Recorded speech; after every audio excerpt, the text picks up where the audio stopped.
Todo comenzó una mañana cualquiera a finales de octubre.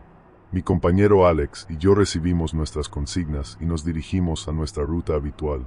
El desierto, como siempre, lucía infinito y desolado. A menudo encontrábamos migrantes agonizantes por el calor implacable, muchos de ellos al borde de la muerte. Otros, lamentablemente, ya habían sucumbido en su búsqueda del sueño americano. Aquella mañana, mientras reflexionábamos sobre la cruel realidad de estos viajeros, vimos algo inusual. Una joven caminaba tambaleante hacia nosotros. Su cuerpo estaba cubierto de ampollas, sus labios secos por el calor abrasador, y sus pies sangraban por las interminables jornadas de caminata. Apenas habíamos ayudado a la chica a subir a nuestra camioneta cuando otro niño apareció también tambaleándose en nuestra dirección. Luego otro más, y después una niña pequeña. Finalmente, un joven de unos 16 años llegó a nuestro alcance, pero lo que vimos nos dejó helados. Su brazo colgaba destrozado, y tenía una profunda herida en el estómago. A pesar de nuestros esfuerzos, el chico no sobrevivió. Murió deshidratado y desangrado antes de que el helicóptero llegara a recogerlo. Lo más perturbador era que sus heridas no parecían un accidente. El forense confirmó que habían sido infligidas con una brutalidad casi inimaginable. Alex y yo, ambos padres de familia, no podíamos dejar de pensar en nuestros propios hijos al ver a esos pequeños. ¿Qué clase de monstruo podría hacer algo tan atroz? A los pocos días, recibimos noticias perturbadoras del refugio donde habíamos dejado a los niños. Según las enfermeras, despertaban gritando en mitad de la noche, aterrorizados por algo que describían como monstruos. Inicialmente, pensamos que esa era su manera de referirse a los traficantes de personas que los habían abandonado en el desierto. Pero al hablar con una terapeuta que les realizó una regresión hipnótica, todos los niños coincidieron en una narración escalofriante. Durante la noche, había aparecido una criatura que los atacó. Según su relato, un pollero intentó defenderlos, pero fue brutalmente asesinado por esa cosa. Esa misma noche comenzamos nuestras guardias nocturnas. Algo en el aire del desierto había cambiado. Incluso los sonidos de los coyotes parecían más lejanos, como si el propio desierto contuviera la respiración. 2 días después, nos reportaron un grupo de migrantes corriendo desesperados en nuestra dirección. Cuando los alcanzamos, estaban al borde del colapso, jadeando y llorando.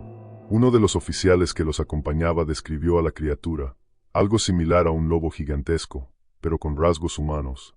Intentaron dispararle, pero las balas no parecían afectarle. Esa descripción fue suficiente para que el miedo se apoderara de todos nosotros. Después de nuestra guardia, Alex y yo fuimos a un bar local donde nos encontramos con un sargento de la policía navajo. Cuando mencionamos el ataque, el sargento navajo frunció el ceño y nos pidió más detalles. Luego de escuchar nuestro relato, dijo con solemnidad: lo que enfrentan no es humano. Es un skinwalker, un Janal Doosi. Según sus palabras, los skinwalkers son cambiapieles, brujos que adquieren habilidades sobrenaturales mediante rituales oscuros, sacrificando incluso a sus seres queridos para obtener poder. Son cazadores crueles que disfrutan del terror que infunden en sus víctimas. A diferencia de los nahuales, que buscan el engaño, los skinwalkers se alimentan del miedo, nos explicó. No pueden ser heridos por armas comunes. Solo al revelar su nombre completo pierden su invulnerabilidad. Con esta nueva información, nuestras patrullas se volvieron cada vez más tensas. Los rumores del hombre coyote se extendían como un susurro maligno entre los habitantes de la región. Las noches eran cada vez más inquietantes, incluso el viento parecía traer advertencias en su aullido. Una noche, recibimos un llamado sobre un niño perdido cerca de unas antiguas ruinas. La voz al otro lado del radio sonaba tan nerviosa que todos supimos que no sería un caso común. Cuando llegamos, lo encontramos temblando, apenas capaz de articular palabra. Su rostro estaba surcado de lágrimas y su cuerpo cubierto de arañazos superficiales. Entre sollozos, nos contó que había salido con su familia en una caminata cuando algo los atacó. Lo único que pudo describir fue una figura alta y oscura, con una sonrisa imposible de olvidar. Mencionó que su madre lo había escondido detrás de unas rocas antes de enfrentarse a la criatura. Al llegar a las ruinas, lo que vimos fue mucho peor de lo que habíamos imaginado. La escena era una grotesca obra de horror.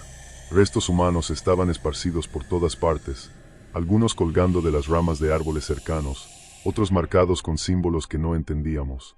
El aire olía a sangre y a algo más, algo podrido y antiguo. Alex, uno de los más jóvenes de nuestro equipo, apenas podía contener el temblor de sus manos mientras avanzábamos. De repente, un grito de Alex nos heló la sangre. «Ahí está», gritó, señalando hacia las sombras que bailaban en la luz de nuestras linternas. Y ahí lo vimos. La criatura era mucho peor de lo que cualquiera podría haber imaginado, alta, con una piel grisácea que colgaba de su cuerpo como si estuviera en descomposición. Sus ojos brillaban en blanco, vacíos pero llenos de una presencia malévola. Su sonrisa torcida revelaba dientes desiguales y afilados, como si estuviera disfrutando de nuestra reacción. Cuando abrió la boca, escuchamos nuestras propias voces. Era una imitación grotesca, como si se burlara de nosotros. «No deberían estar aquí», dijo con un tono distorsionado. El pánico se apoderó de nosotros, y comenzamos a disparar. Las balas perforaban su cuerpo, pero era como si el plomo simplemente se desvaneciera al atravesarlo. Entonces, en medio del caos, dos coyotes surgieron de las sombras.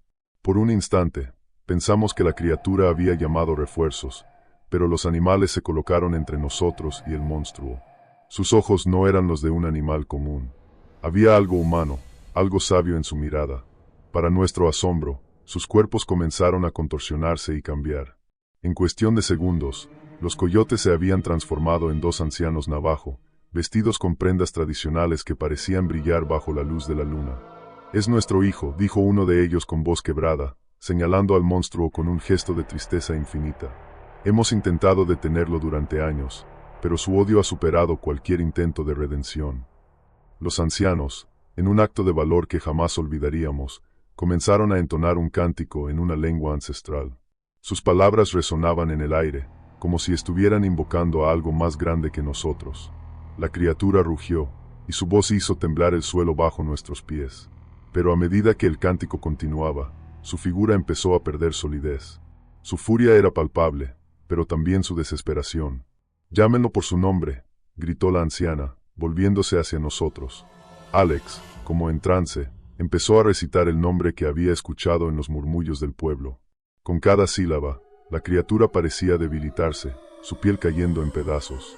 Finalmente, cuando su invulnerabilidad desapareció, disparamos de nuevo. Esta vez, nuestras balas encontraron su objetivo. El monstruo cayó al suelo con un alarido final, transformándose en cenizas que el viento del desierto se llevó. Los ancianos, exhaustos, cayeron de rodillas. «A veces, el mayor sacrificio es el único camino para erradicar el mal», dijo la mujer antes de sonreír con tristeza. Poco a poco, sus cuerpos comenzaron a brillar como la luz de las estrellas, hasta que se desvanecieron, dejando tras de sí un rastro de polvo brillante. Desde aquel día, el desierto ha permanecido en un extraño silencio. Los aullidos nocturnos de los coyotes ya no se escuchan, y los murmullos de la oscuridad parecen haberse extinguido. Pero quienes estuvimos allí sabemos la verdad. Hay cosas que nunca se van del todo. En las noches más quietas, si escuchas con atención, el viento aún susurra advertencias de lo que acecha en las sombras, esperando el momento adecuado para volver.